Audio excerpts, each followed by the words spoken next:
भाई और बहनों, मातृशक्ति को नमन। चैनल 24+ न्यूज के खास विशेष मनमोहक, एक अच्छा संसार बनाने वाला, एक अच्छा समाज बनाने वाला, एक समन्वयवादी वातावरण पैदा करने वाला, एक शिक्षा देने वाला, एक गुणों का भंडार पुनरुत्थान कार्यक्रम में आप सभी का हार्दिक स्वागत है, अभिनंदन है, सत्कार है। पुनरुत्थान कार्यक्रम में हम प्रतिदिन नए नए विषयों के साथ में प्रवेश करते हैं और वो विषय हमारे जीवन की दिशा को बदल देते हैं। उसी क्रम के अंदर आज का हमारा विषय है संकीर्णता छोड़ो, सेवा करो। भाई और बहनों, दर्शकगण, श्रोतागण, दो शब्द, एक संकीर्णता और सेवा, दोनों शब्द एक दूसरे से ऑपोजिट है। संकीर्णता का अर्थ होता है नैरो माइंडेडनेस, सेल्फिशनेस, स्वार्थी होना, अपने तक ही सीमित रहना। यहाँ ऐसा करने से क्या होता है कि व्यक्ति समाज के लिए उपयोगी नहीं बनता है, और जब तक व्यक्ति समाज के लिए उपयोगी नहीं है, उसका अस्तित्व नहीं है। हमें प्रभु की कृपा से ये मनुष्य जीवन मिला है। ये मनुष्य जीवन हमारे स्वयं का भरण पोषण, अपने समाज, अपने परिवार का भरण पोषण करने के साथ साथ में समाज के लोगों का भला करने के लिए भी मिला है।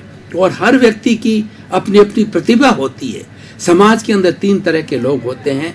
सामान्य व्यक्ति होते हैं, मध्यम होते हैं और उच्चतम लेवल के लोग होते हैं।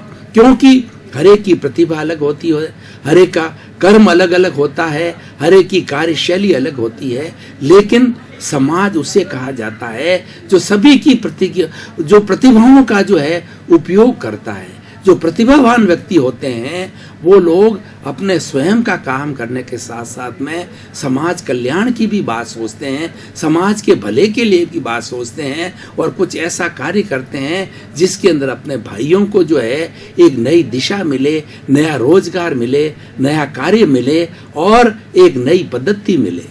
तो भाई और बहनों, दर्शकगण, श्रोतागण, संकीर्णता करते नैरो माइंडेड छोड़ो। देखिए, मनुष्य जो के पास जो है ना, वो अनंत ज्ञान, अनंत दर्शन, अनंत शक्ति और अनंत सुख का धाम भरा पड़ा है। वही हमारा अस्तित्व है जिसे हम आत्मा कहते हैं। लेकिन प्रश्न ये है कि हमारे उस अस्तित्व को हम कितना उपयोग में लाते हैं, हमारे जीवन को किस तरीके से बनाना चाहते हैं, वो हमारे पर निर्भर करता है। वह पुरुषार्थ कहलाता है।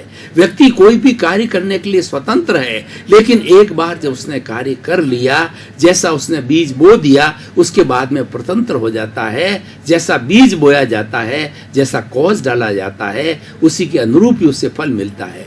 इसीलिए व्यक्ति को अपने लाइफ को डिजाइन करना चाहिए कि मेरा जीवन किस तरीके से बनना चाहिए। अब मैं जो दूसरा पक्ष है, सेवा की तरफ आता हूँ।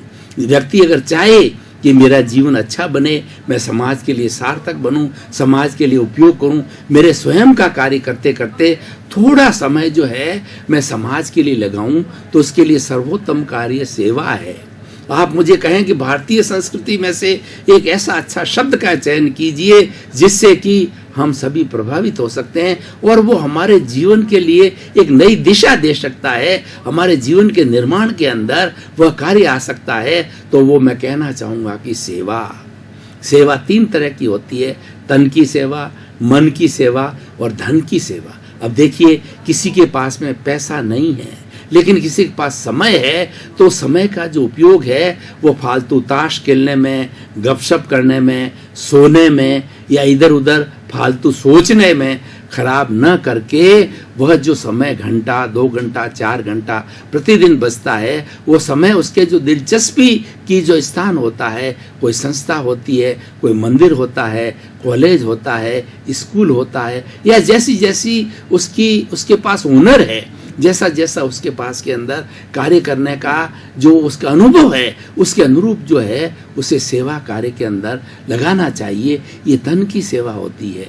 और कई लोग ऐसे कुबेर होते हैं, रिलायंस वाले, टाटा है, सिंघानिया हैं और अपने डालमिया हैं, बड़े बड़े सेठ होते हैं जो बिल गेट्स हैं, ये बड़े बड़े सेठों के पास के अंदर इनके पास में धन प्रचुर मात्रा में होता है, इनके पास में समय की बहुत कमी रहती है क्योंकि इन्हें बड़ा मैनेजमेंट करना पड़ता है। तो वो अपने धन का उपयोग जो है चैरिटेबल ट्रस्ट के अंदर लोगों की आवश्यकता के अंदर, लोगों का अभाव मिटाने के लिए, उनको ट्रीटमेंट के लिए, एजुकेशन के लिए जो है उसका उपयोग किया जा सकता है। और हमारे अभी भारतीय जो है संस्कृति के अंदर या भारत देश के अंदर अभी बहुत अभाव है।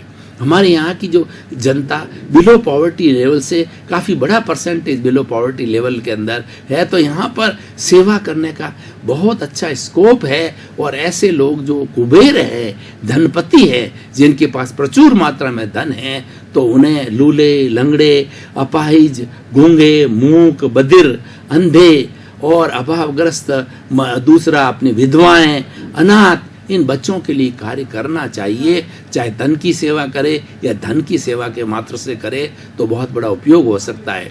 तीसरा ये होता है किसी के पास धन भी नहीं है और तन के लिए समय भी नहीं है, ऐसे लोगों की भी आवश्यकता होती है जिसको कि मन की सेवा कहा जाता है। देखिए, प्रोत्साहन के अंदर बहुत बड़ी ताकत होती है।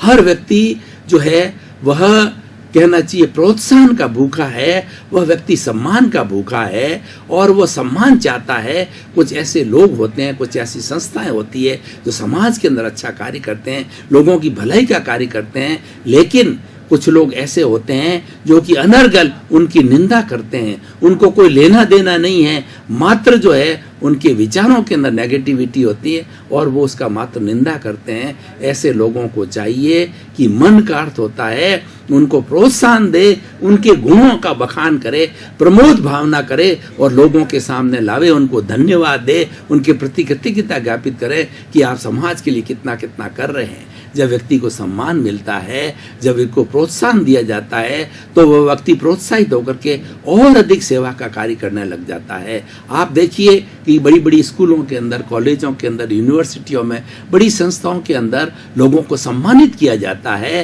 ये सम्मानित करने की प्रक्रिया क्यों बनी कि वो लोग जिनके कार्यों का मूल्यांकन किया जाता है, तो कार्यों का मूल्यांकन करने से वो अधिक प्रोत्साहित होते हैं और वो अधिक ऊर्जा के साथ कार्य करते हैं। उनकी मानसिकता बनती है कि समाज मुझे पहचान दे रहा है, समाज मेरा रिगार्ड कर रहा है, तो इसकी समाज की सेवा के लिए मुझे कुछ कार्य करना चाहिए। उसके अंदर जुनून जागृत होता है, उसके अंदर जागृति आती है और वो कार्य करने लगता है। तो भाई और बहनों, दर्शकगण, श्रोतागण, हमें संकीर्णता को छोड़ना है, नैरो माइंडेडनेस को छोड़ना है। मनुष्य का शरीर है, उसके शरीर के लिए रोटी, कपड़ा, मकान, शिक्षा, चिकित्सा की आवश्यकता होती है, मान लिया। मनुष्य गृहस्थी है, उसके परिवार है और परिवार के साथ साथ में उसका समाज का भी ऋण है और उसके साथ में कई चीजें जुड़ी हुई है, तो इसलिए स्वार्थ भी आवश्यक है। लेकिन प्रश्न यह है कि 100% हम स्वार्थी बने, मैंने पिया, मेरे बैल ने पिया, कुआ ढहे तो ढहे, ये 100% स्वार्थ की बात है कि मेरा काम हो जाना चाहिए, मुझे किसी दुनिया से, मेरे पड़ोसी से, किसी व्यक्ति से कोई लेना देना नहीं है। वो प्योरली सेल्फ सेंटर्ड हो जाता है। ऐसे व्यक्ति संकीर्ण होते हैं, नैरो माइंडेडनेस होते हैं और ऐसे व्यक्ति समाज के लिए उपयोगी नहीं होते हैं। समाज उनको अधिक जो है वो उनको याद भी नहीं करता। देखिए भाई और बहनों, दर्शकगण, श्रोतागण, इस मनुष्य जीवन का सार क्या है? मनुष्य जीवन का सबसे बड़ा सार यह है कि अपना सेल्फ रियलाइजेशन करना। हमारे भीतर विराजमान शुद्ध आत्मा भगवान को हम रियलाइज करें। कैसे रियलाइज करें, कैसे उसका शुद्धिकरण करें, वो हमें प्रक्रिया आनी चाहिए। उसके लिए ईश्वर भक्ति की जाती है और भीतरी जगत के अंदर गोते लगाए जाते हैं, मेडिटेशन किया जाता है, प्राणायाम किया जाता है और हमें व्यवहार जगत और उसके साथ साथ के अंदर हमारा अलौकिक जगत है, उन दोनों का समन्वय किया जाता है।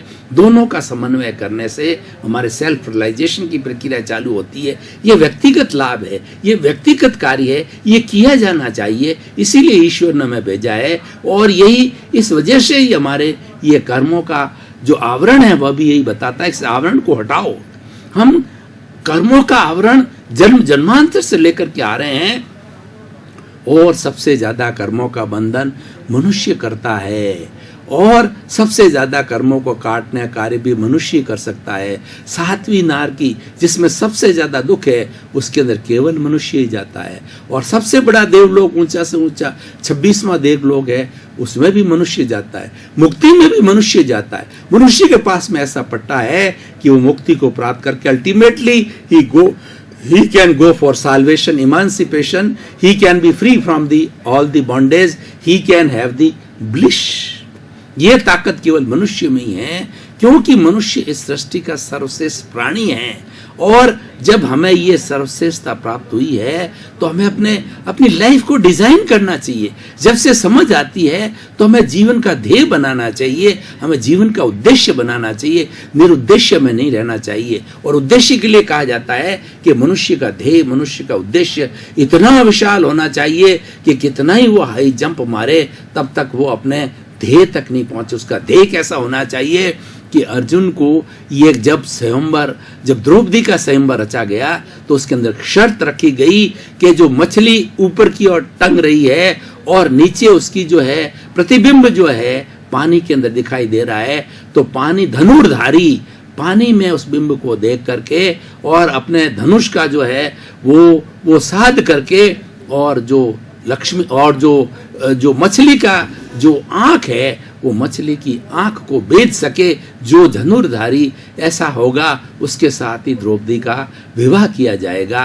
तो अर्जुन ने अपना लक्ष्य बनाया, उसने साधा, उसने जो है उसका प्रतिबिंब के अंदर जो आंख का प्रतिबिंब दिखाई दे रहा था मछली का, और उसके विपरीत दिशा के अंदर उसने अपना गांडीव जो धनुष से जो है धनुष को ताना, और उसको मात्र एक लक्ष्य दिखाई दे रहा था। उसको पूछा गया कि आपको क्या दिखाई दे रहा है? अर्जुन ने जवाब दिया, मुझे मात्र मछली की जो आंख जिसको भेदनी है उसके अलावा कोई दिखाई नहीं देता है।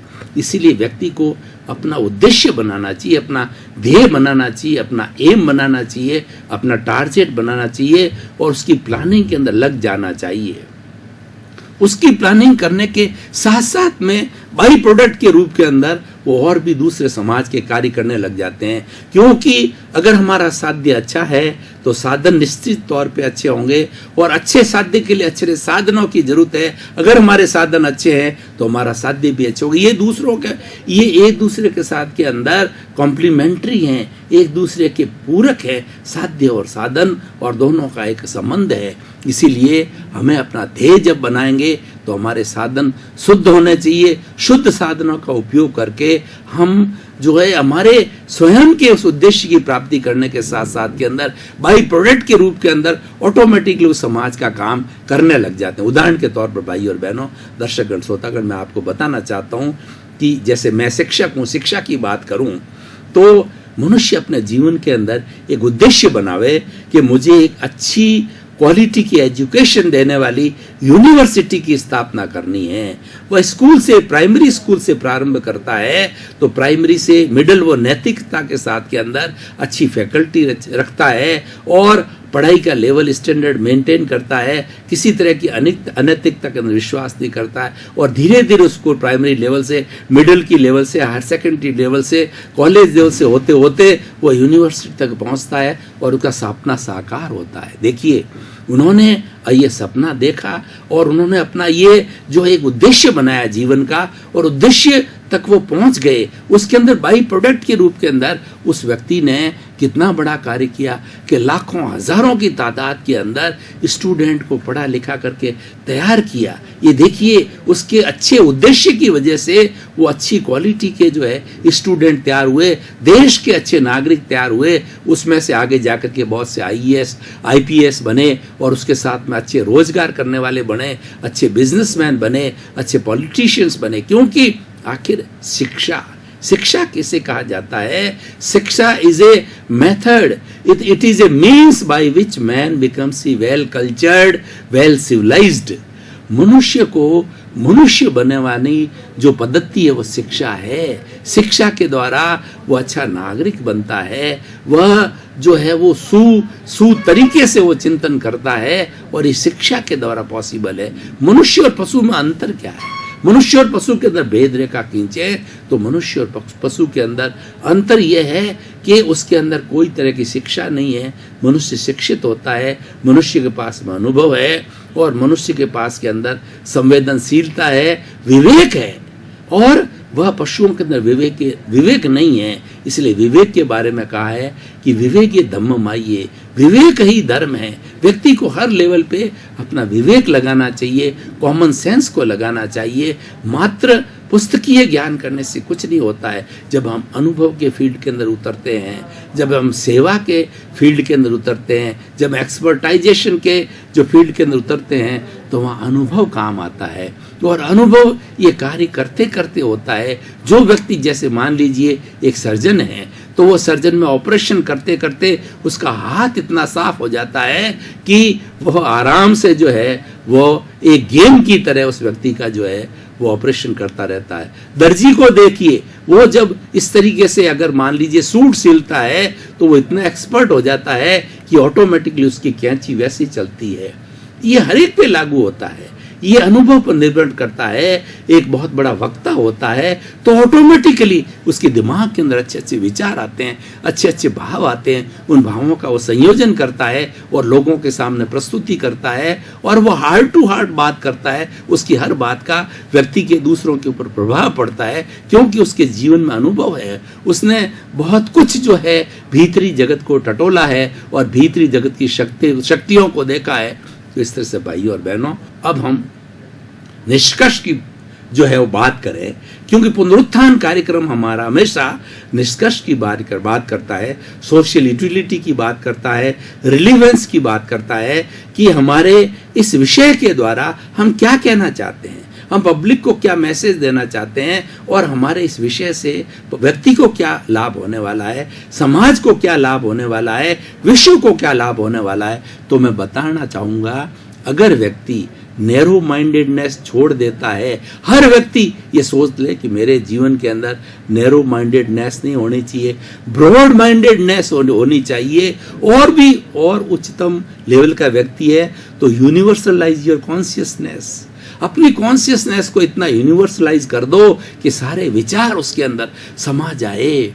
देखिए, मनुष्य वो बहुत बड़ा चिंतन कर सकता है, और बहुत बड़े चिंतन जो दूसरे कर सकते हैं उन चिंतन को समाहित भी कर सकता है। जो यूनिवर्सलाइज योर कॉन्शियसनेस वाला व्यक्ति होगा, वो दूसरे की चिंतन को, दूसरे की आइडियोलॉजी को, दूसरे विचारों का वो स्वागत करेगा, उससे कुछ सीखेगा, और वह रॉन्ग अभिप्राय नहीं देगा। देखिए, प्रॉब्लम कहाँ आती है कि व्यक्ति के अंदर राग द्वेष होता है।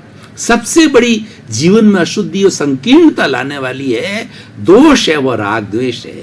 राग द्वेष का मतलब प्रियता, अप्रियता, लाइकिंग और डिसलाइकिंग, ये दोनों से व्यक्ति को अलग रहना चाहिए, और ये संभाव में रहना चाहिए। जहाँ जहाँ राग द्वेष होता है वहाँ पर अभिप्राय दिए जाते हैं, वहाँ पर ओपिनियन दी जाती है। और ये ओपिनियन क्यों दी जाती है कि व्यक्ति के अंदर दोष होते हैं, व्यक्ति के अंदर भूलें होती है, व्यक्ति में जो कमियां होती है, उस कारण से उसके अंदर नेगेटिव थॉट्स आते हैं, और उसी कारण से वो ओपिनियन देता है। जितनी बड़ी ओपिनियंस होती हैं वो सारी राग द्वेष युक्त हो जाती है। तो हमें ओपिनियन देना छोड़ देना चाहिए, बल्कि जो दूसरों के विचार है, लोगों के अंदर अच्छाई को देखना चाहिए। होता क्या है, सामान्य जो हमारे में संकीर्णता क्यों आती है, हर एक में हम उसके दोषों को देखते हैं, जबकि वास्तव के अंदर कबीरदास जी ने क्या कहा कि सारी इस दुनिया के अंदर मैं घूमता रहा, लेकिन मुझे दोषी कोई नहीं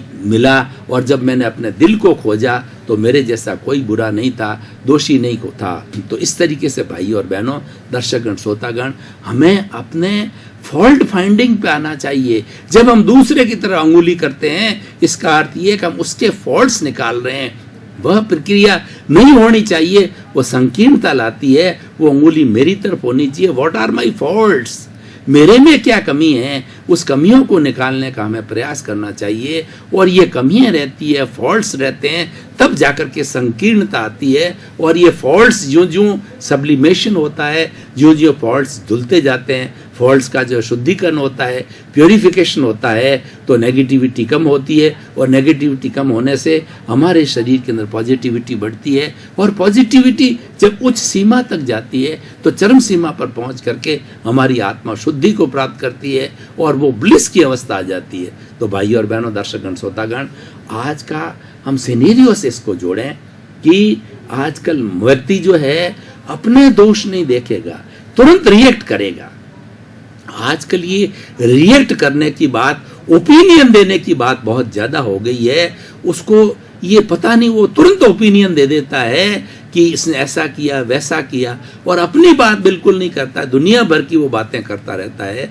तो ये हमें ओपिनियन नहीं दी जानी चाहिए, अभिप्राय नहीं देने चाहिए। अभिप्राय है वो सारे हमारे कॉजेज हैं। जैसे जैसे हम कॉजेज डालते जाते हैं वो आके इफेक्ट के रूप के अंदर आते हैं। हम किसी के बारे में क्यों ओपिनियन दें? हमको ओपिनियन देने का अधिकार ही नहीं है। हमें ओपिनियन दी नहीं जानी चाहिए, बल्कि उस व्यक्ति के अंदर जो अच्छे गुण हैं उस गुणों को स्वीकार करना चाहिए, उस गुणों को प्रमोद भावना से गुणगान किया जाना चाहिए। देखिए, एक महाभारत के अंदर बहुत बड़ा उदाहरण आता है, किस्सा आता है कि एक मरे हुए जो है कुत्ते का सड़ा हुआ जो है वह उसका चेहरा है वो फेंक दिया गया, कुत्ते को फेंक दिया गया। तो बहुत से ऋषि उधर से निकले, तो किसी ने कान को बंद किया, किसी ने उसका मुंह को जो है